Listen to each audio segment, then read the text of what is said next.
جو دلی میں کرتا ہے تو دلی سرکار اس کے لیے جو واجبی ریٹ بناتی ہے وہ الگ ہے، بہار سرکار اس کے لیے واجبی ریٹ الگ بناتی ہے، سماج اس کے لیے واجبی ریٹ الگ بناتا ہے۔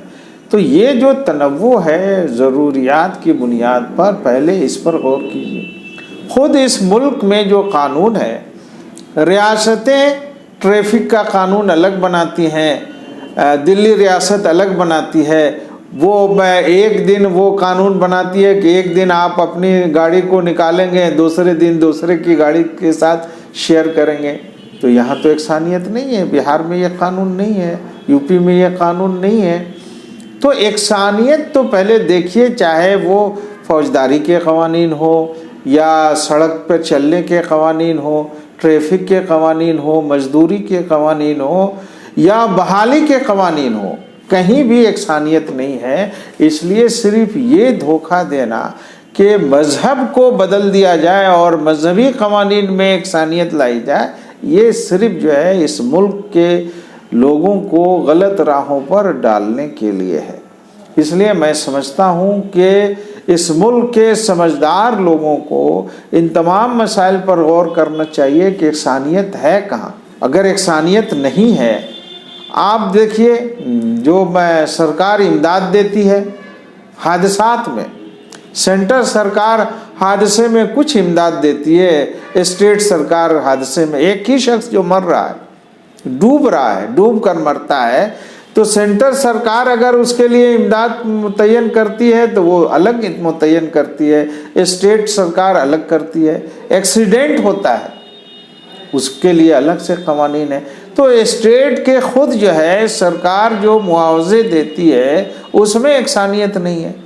آپ پینشن کو دیکھ لیجئے، ایک ہی سرکار کا ملازم ہے، وہ بھارت سرکار کی ملازمت میں ہے تو پینشن پا رہا ہے، اسٹیٹ سرکار کی ملازمتوں میں ہے تو کچھ ملازمتیں ایسی ہیں جو بھارت سرکار کے ملازمین بھی پینشن نہیں پا رہے ہیں اور کچھ میں پینشن مل رہا ہے، تو یکسانیت کہاں؟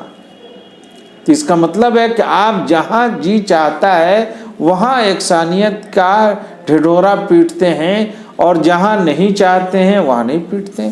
ہم تو دیکھتے ہیں ایسے لوگوں کو جو سرکاری ملازم ہیں، 1-1 لاکھ روپیہ ان کو تنخواہ مل رہی ہے، لیکن جس دن ریٹائر ہوئے ان کو کوئی پینشن نہیں، ان کے پاس کوئی جو ہے بینک بیلنس نہیں، جو تھا پیسہ انہوں نے اپنے بیوی بچوں میں خرچ کر دیا تھا، اب وہ جو ہے روڈ پر ہے۔ یہ نہ صرف بہار میں ہے بلکہ بہت ساری سرکاروں میں۔ تو پہلے تو اس کو یکساں کرنے کی ضرورت ہے، جس سے انسان کی روزی روٹی کا مسئلہ ہے، جو انسان کی زندگی کا بقا کا مسئلہ ہے۔ آپ کسی کو یہ پینشن دیتے ہیں، سہایتا دیتے ہیں، امداد دیتے ہیں کہ بھائی تم اپنا علاج کراؤ، اور کسی کو نہیں دیتے ہیں۔ سیم کیٹیگری کا لوگ ہیں۔ بھارت سرکار ہی سے ہم پوچھیں کہ اس نے جو بیماریوں سے علاج کے لیے جو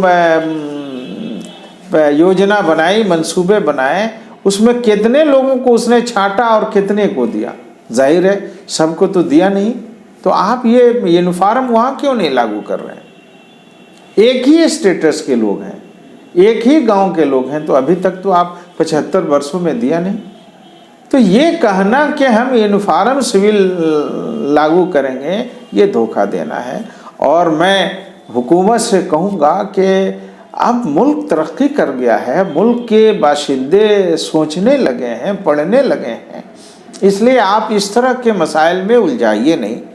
اور میں ملک کے باشندوں سے کہوں گا، یہاں کے تمام ہی مذہب کے رہنے والوں سے، کہ آپ ان مسائل کو اٹھائیے جن میں یکسانیت نہیں ہے، مزدوروں کے مسائل کو، پینشن کے مسائل کو، اور مختلف طرح کے جن کے میں نے تذکرے کیے ہیں۔ 100 سے زیادہ اس طرح کے کیٹیگریز ہیں جن میں یکسانیت نہیں ہے، وہ بڑے بڑے مسائل ہیں۔ آپ کسی کو ایک جگہ سے کھڑا ہونے کا ریزرویشن کیوں تب پھر لاگو ہوگا؟ یہ تبدیلی دو طرفہ کام کیوں ہوگا کہ ایک شخص کو ایک جگہ سے الیکشن لڑنے کا ادھیکار ہے، حق ہے، دوسرے کو نہیں ہے؟ تو یہاں تو یکسانیت نہیں ہے۔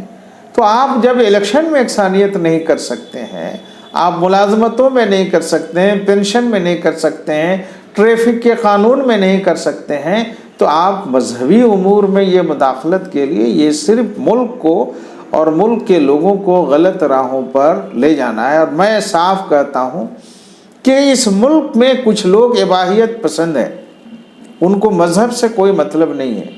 یہ نہیں سمجھنا چاہیے کہ وہ ہندو نام رکھ رہے ہیں تو وہ ہندو مذہب پر عمل کرتے ہیں، بالکل نہیں۔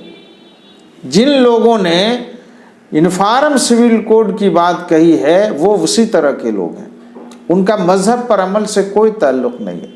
ہاں وہ نام البتہ ہندوانہ رکھیں گے، ان کا مقصد ہے لامذہبیت، چاہے وہ ہندو ہوں، مسلمان ہوں، عیسائی ہوں، کرسچن ہوں، سکھ ہوں، ان کو مذہب سے دور کرنا۔ ہمارا اسٹیٹ لامذہبی ہے، اس کا مطلب یہ ہے کہ یہ مذہب میں مداخلت نہیں کرے گا، لیکن یہ لوگ یونیفارم سول کے نام سے اباحیت پسندی کو، لامذہبیت کو داخل کر رہے ہیں کہ لوگ اپنے مذہب پر چلنا چھوڑ دیں۔ اس لیے ہم لوگ یونیفارم سول کوڈ کی شدید مخالفت کرتے ہیں۔